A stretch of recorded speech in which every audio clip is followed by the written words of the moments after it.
পায়েল তার বাবা মায়ের সঙ্গে একটি শহরে থাকে। পায়েল অনেক ছোট বয়স থেকেই অনেক দারিদ্রতার মধ্যে দিয়েই বড় হয়েছে। সেই কারণে ক্লাস 10 এর পরে সে আর কখনো পড়াশোনা করতে পারেনি। যত দিন বেড়েছে ততই পায়েলের কাঁধে দায়িত্ব এবং তার মাথায় চিন্তা, এই দুটোই বেড়েছে। পায়েলের মা অনেক বছর আগে থেকেই শয্যাশায়ী এবং পায়েলের বাবা বার্ধক্যের কারণে আজকাল বেশ অসুস্থ থাকে। পায়েল নিজে বেশি দূর পড়াশোনা করেনি যে সে কোনো ভালো একটা চাকরি করে তার বাবা মাকে ভালো রাখতে পারবে। আর এই সমস্ত চিন্তা প্রত্যেক দিন পায়েলকে একটু একটু করে ভাবাতেই থাকে। তুই এত চিন্তা করিস না মা, দেখবি সব ঠিক হয়ে যাবে। উপরবেলা আমাদের উপর এতটা নির্দয় হবে না, আর আমি তো একটু সুস্থ হলেই কাজে যেতে পারবো। না না, তোমাকে আমি আর কাজে যেতে দেব না বাবা। তোমার বয়স হয়েছে, তুমি এখন বিশ্রাম করবে। আমি দেখছি কিভাবে কি করা যায়। ঘরে এখনো যা জমানো টাকা আছে তাতে আরো 1-2 সপ্তাহ মতো চলে যাবে। একদম ঠিক বলেছিস রে মা। এই বয়সে আর তোর বাবাকে কাজ টাজ করাস না।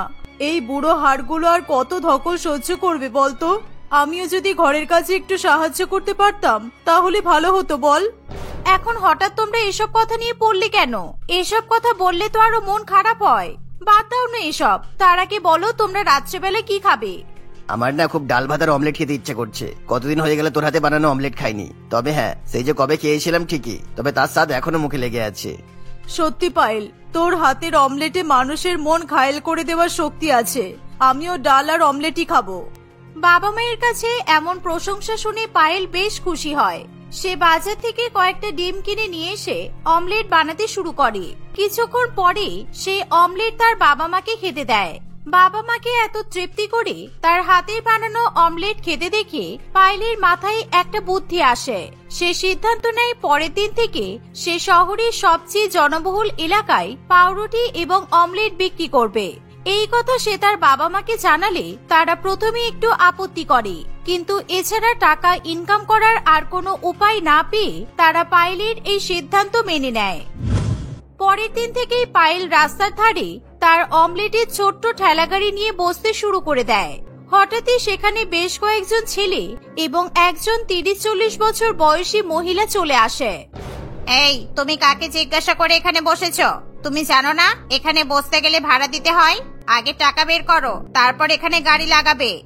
এই রাস্তাটা কি তোমাদের কারোর বাবা তৈরি করেছিল? না, মানে আমি যতদূর জানি এই রাস্তাগুলো তো অনেক আগেই তৈরি, তাই একেবারে বাবার কথাই জিজ্ঞাসা করলাম। নয়তো তোমাদের হাবভাব দেখে মনে হচ্ছে রাস্তাটা যেন তোমরাই বানিয়েছো। তুমি কার সাথে কথা বলছো জানো? আমি চাইলেই এক্ষুনি তোমার এই ঠেলাগাড়ি সারা জীবনের মতো এই রাস্তায় নিয়ে বসা বন্ধ করে দিতে পারি। আমি সত্যিই জানতাম না আমাদের রাজ্যের মুখ্যমন্ত্রী এভাবে রাস্তায় রাস্তায় ঘুরে বেড়ায়। আমি বুঝতে পারিনি, আমাকে ক্ষমা করে দিন ম্যাডাম। বিশ্বাস করুন, আমি তো আপনাকেই ভোট দিই। আমার কথা শুনে তোমার মনে হচ্ছে যে আমি ইয়ার্কি করছি? সোজাসুজি বলছি, এখানে বসতে হলে প্রত্যেক মাসে আমাকে 2000 করে টাকা দিতে হবে, আর এই মাসে অগ্রিমটা এখনই দিতে হবে। তুমি তাহলে এখানে দাঁড়িয়ে আমাকে 4000 টাকা ডিমের অমলেট বিক্রি করার বন্দোবস্ত করিয়ে দাও। 2000 টাকা আমি বাড়ি নিয়ে যাব আর 2000 টাকা তোমাকে দিয়ে যাব, চলবে তো? পায়েলের এক একটা কথার উত্তর শুনে আশেপাশের লোকজন হো হো করে হাসতে থাকে। চুমকি চেয়েও আর পায়েলকে কিছু বলতে পারে না। আশেপাশের লোকজন সবাই পায়েলের কথার প্রশংসা করতে থাকে। অবস্থা বেগতিক দেখে রুমকি তার দলবল নিয়ে রাগ করে সেখান থেকে চলে যায়। তারা সেখান থেকে চলে যেতেই পায়েলের দোকানে আশেপাশের দোকান থেকে বেশ কয়েকজন লোক সাথে সাথে ছুটে আসে। তুমি তো প্রথম দিন থেকে একেবারে বাজিমাত করে দিয়েছো গো। এইভাবে বোধহয় রুমকি আর তার দলবল প্রথমবার কারোর কাছ থেকে কিছু না নিয়ে ফিরে গেল। আমি তো এমনি এমনি টাকা দিতেও পারতাম না। আমার ঘরে 2 সপ্তাহ চলার মতো টাকা ছিল, তার মধ্যে 1 সপ্তাহের টাকা দিয়ে আমি দোকানের জিনিস কিনে ফেলেছি। এরপরেও যদি কাউকে অযথা টাকা বিলিয়ে বেড়াতে হয় তাহলে তো আমার খুব সমস্যা হবে। আমি বুঝতে পারছি তোমার অবস্থা। খুব বিপদে না পড়লে এমন কোনো বাবাই নেই যে তার এরকম অল্প বয়সের মেয়েকে কাজ করতে পাঠিয়ে দেয়। আজ তুমি বেঁচে গেলে ঠিকই, তবে রুমকি সাবধান, কিন্তু ওর ছেলেগুলো কিন্তু আবার আসবে। ওর যতবার ইচ্ছে হয় ততবারই আসুক, অকারণে আমি ওকে টাকা দেবই না। আমার কাছে 1 টাকারও প্রচন্ড দাম আছে। এভাবে পায়েল এবং বিশু নিজেদের মধ্যে কথা বলে। পায়েল তার দোকান ভালো করে গুছিয়ে নিয়ে অমলেট বিক্রি করা শুরু করে দেয়। পায়েলের বানানো অমলেট এত টেস্টি ছিল যে কয়েক ঘন্টার মধ্যেই তার সমস্ত অমলেট নিমেষের মধ্যেই বিক্রি হয়ে যায়। কত কত লোক অমলেট নিতে এসেও ফিরে যায়। প্রথম দিন এমন ঘটনা দেখে পায়েল প্রচন্ড খুশি হয়। সে বেশ কিছুটা টাকা নিয়ে নিজের বাড়ির পথে ফিরতে থাকে। আজকে যা টাকা আমি রোজগার করেছি তাতে বাবা মায়ের ওষুধটা এনে দিতে পারবো। আর এইভাবেই যদি প্রত্যেকদিন ইনকাম হতে থাকে তাহলে আমাদের সংসারে একটু সচ্ছলতা ফিরে আসবে। ধন্যবাদ তোমাকে উপরওয়ালা। এই সমস্ত কথা ভাবতে ভাবতে পায়েল নিজের পথে হাঁটছে। এমন সময় রুমকি এবং তার দলবলের লোকজন পায়েলের রাস্তা ঘিরে দাঁড়ায়। রুমকি কোনো কথা না বলেই পায়েলের হাত থেকে টাকার ব্যাগটা নিয়ে নেয়। তুমি আমার টাকার ব্যাগটা নিয়ে নিলে কেন? টাকাটা দাও আমাকে। গুন্ডাগিরি করতে করতে কি আবার চুরি করতেও নেমে গেলে? তুমি গুন্ডা কাকে বলছো আর চোরি বা কাকে বলছো? এটা আমার টাকা, আমার অধিকারের টাকা, তাই আমি এটা নিয়ে নিয়েছি। দেখি এখানে কত টাকা আছে। আমার রোজগারের টাকা তোমার অধিকারের টাকা কিভাবে হয়? চুপচাপ আমার ব্যাগটা দিয়ে দাও, না হলে আমি এক্ষুনি থানায় গিয়ে তোমার নামে ডায়েরি করে আসবো। এই অমলেটওয়ালি, ওসব ধমকি অন্য কোথাও দেবে। আমাদের রুমকি দিদি কাউকে ভয় পায় না, বরং থানার বড় বড় ইন্সপেক্টরই রুমকি দিদিকে ভয় পায়। সে তোমাদের রুমকি দিদিকে যে মেকআপ ছাড়া দেখবে সেই ভয় পাবে। যদিও আজকে মেকআপ করে আছে বলে আমি অতটা ভয় পাচ্ছি না। এই কথা শুনে রুমকি ভীষণ রেগে যায়। পায়েল বারবার তার টাকার ব্যাগটা চাইলেও রুমকি কিছুতেই তাকে ব্যাগটা ফিরিয়ে দেয় না। ব্যাগের মধ্যে থাকা 1200 টাকা রুমকি বের করে নেয়। এখানে 1200 টাকা আছে, আর এই মাসের ভাড়া 2000 টাকা।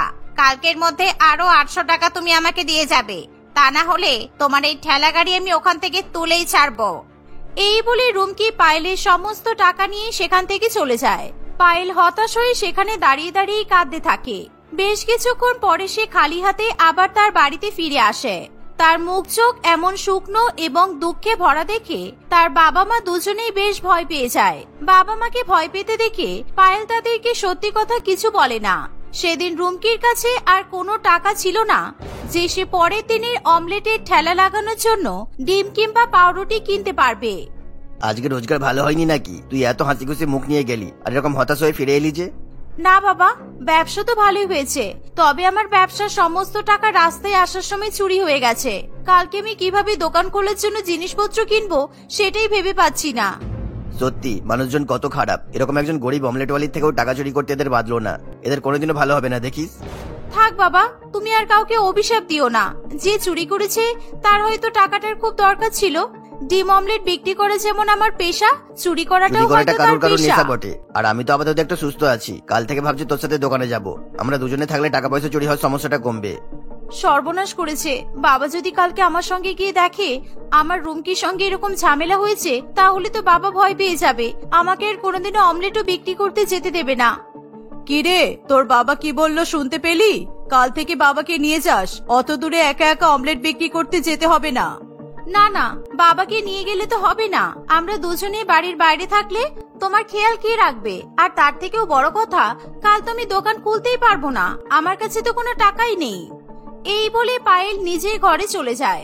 তাকে এরকম চিন্তিত দেখে তার বাবাও ভীষণ দুশ্চিন্তায় পড়ে। তার কাছে জমানো কিছু টাকা ছিল, সেই টাকা দিয়ে সে পরের দিন তার মেয়ের অমলেটের দোকান খোলার জন্য বিভিন্ন সামগ্রী এনে ঘরে জমা করে। ঘুম থেকে উঠে এত কিছু দেখে পায়েল প্রচন্ড পরিমাণে অবাক হয়। সে বুঝতে পারে না এত টাকা এবং এত জিনিস কিভাবে তাদের বাড়িতে এলো। তোর মায়ের ওষুধ কেনার জন্য কয়েকটা টাকা আমি নিজের কাছে রেখেছিলাম, সেই টাকা দিয়ে আমি জিনিসগুলো কিনে এনেছি। তুই শান্তি করে দোকান খোল। প্রত্যেকদিন লোককে তোর হাতে টেস্টি অমলেট না খাওয়ালে ফেমাস হবে কিভাবে? তাই বলে মায়ের ওষুধের টাকা দিয়ে দিলে? এগুলো তোমার বড্ড খারাপ জিনিস বাবা। এভাবে ব্যবসা করতে ভালো লাগে? আমি তোর মায়ের ওষুধের টাকা দিয়ে তোকে এই জিনিসগুলো কিনে দিলাম, কারণ আমি জানি তুই রোজগার করে সবার প্রথম আমাদের জন্য ওষুধগুলোই কিনে আনবি। এবার যা, আর দেরি করিস না। এভাবে বরুণ বাবু আর পায়েল আরো বেশ কিছুক্ষণ কথা বলার পর পায়েল নিজের অমলেটের দোকান খুলতে বেরিয়ে পড়ে। গতকাল এত কিছু হওয়ার পরেও পায়েল যে সাহস করে দোকান খুলেছে, এই দেখেই আশেপাশের দোকানের বিক্রেতারা বেশ মজা পায়। সকাল থেকে দুপুর পর্যন্ত অক্লান্তভাবে পায়েল ডিম পাউরুটি, ডিমের অমলেট ইত্যাদি জিনিস বিক্রি করতে থাকে। পায়েলের হাতে বানানো অমলেটের স্বাদ এতই ভালো ছিল যে তার দোকান থেকে ভিড় কমতেই চায় না।